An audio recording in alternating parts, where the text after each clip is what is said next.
Now, let us look at SN1 and SN2 mechanism by taking optically active alkyl halide example. SN1 और SN2 reaction जो nucleophilic है उसके respect में हम लोगों को उसका स्टीरियोकेमिस्ट्री के बारे में जानना है। किस तरह के हेलो एल्केन में SN1 रिएक्शन होगा और किस तरह के SN2 रिएक्शन होगा, और इसी का रिजल्ट इन्वर्जन और रिटेंशन और रेसिमाइजेशन है। जैसे यहाँ 2 ब्रोमोब्यूटेन है, सेकेंडरी या 2 डिग्री अल्काइल हैलाइड है। सोडियम हाइड्रोक्साइड के साथ इसका रिएक्शन कराया जा रहा है। OH न्यूक्लियोफाइल्स अटैक कर रहा है, ब्रोमीन को रिप्लेस करके बना रहा है एल्कोहल। यहाँ 2 ब्यूटेन 2 ऑल बन रहा है। यहाँ देखेंगे हम लोग कि Br जो लिविंग ग्रुप है उसका जो पोजीशन है स्टीरियो में, जो पोजीशन है उसके जस्ट अपोजिट साइड में OH का पोजीशन आ रहा है। तो यह क्या होगा आप बता सकते हो? यह इन्वर्जन होगा, और इन्वर्जन हमेशा SN2 मैकेनिज्म को कंसाइड करता है, रिसेंबल करता है। Nucleophiles OH attack from posterior view of bromine group and OH occupy the different but just opposite place of living Br group. Br group के जस्ट पीछे से अटैक हो रहा है। आप जानते हो SN2 रिएक्शन में मैकेनिज्म में रिएक्टेंट का अटैक करना और जो लिविंग ग्रुप है कार्बन और लिविंग ग्रुप के बीच के बॉन्ड का टूटना, दोनों क्रिया साथ साथ होती है। एक ही स्टेप में रिएक्शन फिनिश हो जाता है SN2 मैकेनिज्म में, और वही होता है कि पोस्टेरियर व्यू से इधर से न्यूक्लियोफाइल्स अटैक करता है और ब्रोमीन इधर से लीव कर जाता है।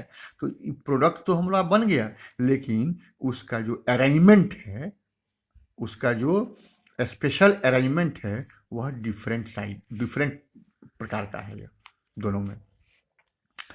Thus, SN2 reaction of optically active halides are accompanied by inversion of configuration.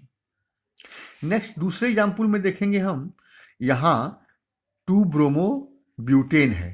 2 bromobutane, ये भी 2 ब्रोमोब्यूटेन था, 2 ब्रोमोब्यूटेन है। इसके सेकेंड मैकेनिज्म में होता है क्या कि ये ब्रोमीन वहां से टूट जाता है और कार्बन का कटायन बन जाता है। 2 डिग्री कार्बन कटायन बन गया। 2 degree carbon cation more stable है 1 डिग्री से। यहाँ 2 डिग्री कार्बन कटायन में 2 प्रकार से न्यूक्लियोफाइल्स का अटैक होगा। एक अटैक उस साइड से होगा जिधर हमारा स्पेस खाली है।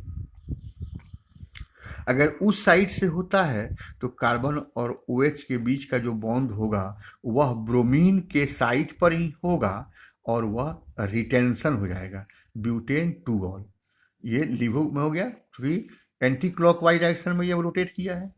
और दूसरा है कि उसके अपोजिट साइड से, जहाँ से ब्रोमीन लीव कर रहा है उसके अपोजिट साइड से यदि हम लोग अटैक करा रहे हैं तो वहाँ ब्यूटेन 2 ऑल बन रहा है इसमें भी, लेकिन इन्वर्जन है। तो ब्यूटेन 2 ऑल के पहले क्या लिखेंगे? प्लस, ये डेक्स्ट्रो रोटेटरी हो गया, और ब्यूटेन 2 ऑल के पहले क्या लिखेंगे? माइनस नोटेशन दे रहे हैं, यह क्या हो गया? लीवो रोटेटरी हो गया। तो डेक्स्ट्रो और लीवो दोनों के जो मिक्सचर हो गए वो क्या कहलाए? रेसिमाइजेशन। तो SN1 मैकेनिज्म में रेसिमाइजेशन होता है। SN1 मैकेनिज्म को ये फॉलो कर रहा है, पहले कार्बन 2 स्टेप में हुआ, पहले कार्बन कटायन का फॉर्मेशन, और दूसरा निर्भर करता है कि how to attack the nucleophiles from either our side, from the leaving side और from their opposite side. In case of optically active alkyl halides, SN1 reaction are accompanied by racemization because carbon cation formed in the slow step being sp2 hybridization। एक chirality हो जाता है इसमें, यहाँ 1 2 3 ही bond है, 6 electron को रखने के लिए 3 ऑर्बिटल चाहिए, sp2 हाइब्रिडेशन हो जाता है।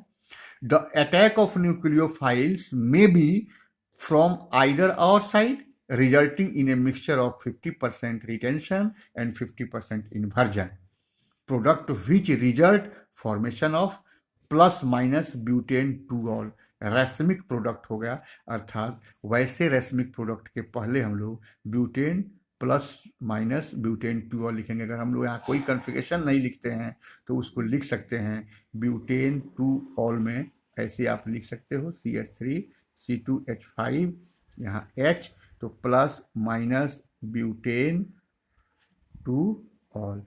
ये हो गया रेसिमाइजेशन को, यह रेसिमाइजेशन को फ्लो करेगा।